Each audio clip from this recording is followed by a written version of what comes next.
அருமையான முருங்கைப்பூ ரசம் தயார். பார்க்கலாம்.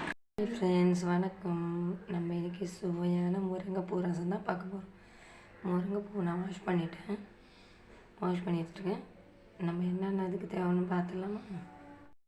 புளி கரைச்சி வச்சுருக்கேன் தேவையான அளவு. இது கொத்தமல்லி கருவேப்பிலை எடுத்துருக்கேன். மிளகு சீரகம் வறுத்து வச்சுருக்கேன்.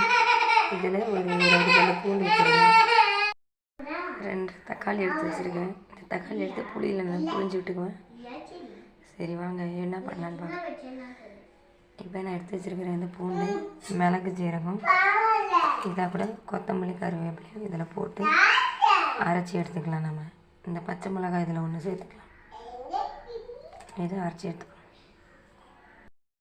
மிளகு சீரகம்லாம் அரைச்சாச்சு. இப்போ அதிலே நம்ம இந்த தக்காளியும் போட்டு நசுக்கி எடுத்துருவோம். நல்லா அரைச்சி எடுத்துக்கிட்டோம். மிளகு சீரகமும் கருவேப்பிலை, கொத்தமல்லி, பச்சை மிளகாய், பூண்டு இது எல்லாத்தையும் அரைச்சிட்டோம். தக்காளி லாஸ்ட்டில் போட்டு எல்லாத்தையும் சேர்த்து அரைச்சிட்டோம். இப்போ நம்ம முருங்கீரை ரசம் எப்படி ப்ரிப்பேர் பண்ணலான்னு பார்க்கலாம் வாங்க. வானல் வச்சுருக்கேன். இல்லை வானலில் நான் கரைச்சி வச்ச புளி தண்ணியை இதில் ஊற்றிக்கிறேன்.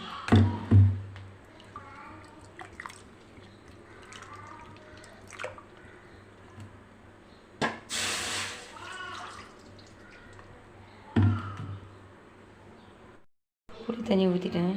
இதில் ஒரு 1/2 டீஸ்பூன் மஞ்சத்தூள் போட்டுக்கிறேன். மஞ்சத்தூள் போட்டு நான் எடுத்து வச்சுருக்கிறேன் அந்த முருங்கைப்பூவும் போட்டு இதில் வேக வச்சுக்கலாம். கொஞ்சம் கொதி வந்தோடனே எடுத்துக்கலாம். நம்ம இது தனியாக பாயில் பண்ணி எடுத்துக்கலாம்.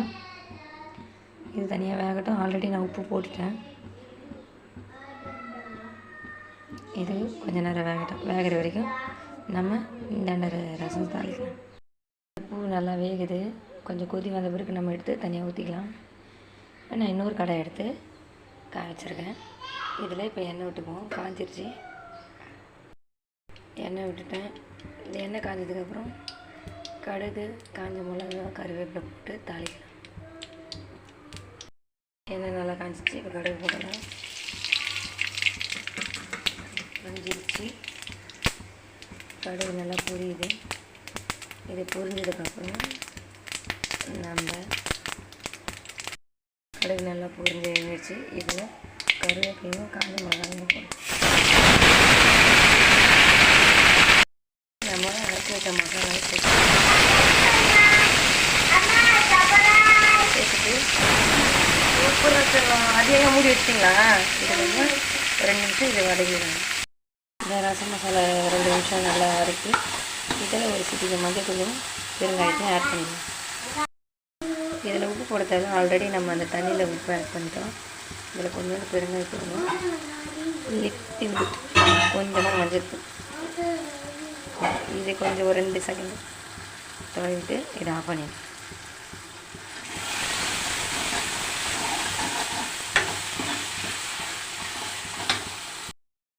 இந்த பூ நல்லா பாயில் ஆகிடுச்சு. நம்ம இதை ஆஃப் பண்ணிவிட்டு நம்ம இந்த ரசத்துக்கு இந்த மசாலாவில் இதை மிக்ஸ் பண்ணிவிட்டு கொத்தமல்லி போட்டு நிறுத்திடலாம். அவ்வளோதான். வாழைப்பூ ரசம் ரெடி.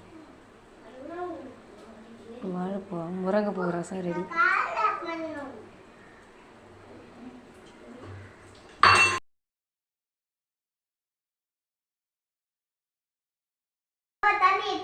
முருங்கைப்பூ பாயில் பண்ண வாட்டரையும் மசாலாவில் சேர்த்தாச்சு. லாஸ்ட்டாக கட் பண்ணி வச்சுருக்கு கொத்தமல்லி இதில் ஆட் பண்ணிங்கன்னா ரசம் டேஸ்ட்டாக இருக்கும்.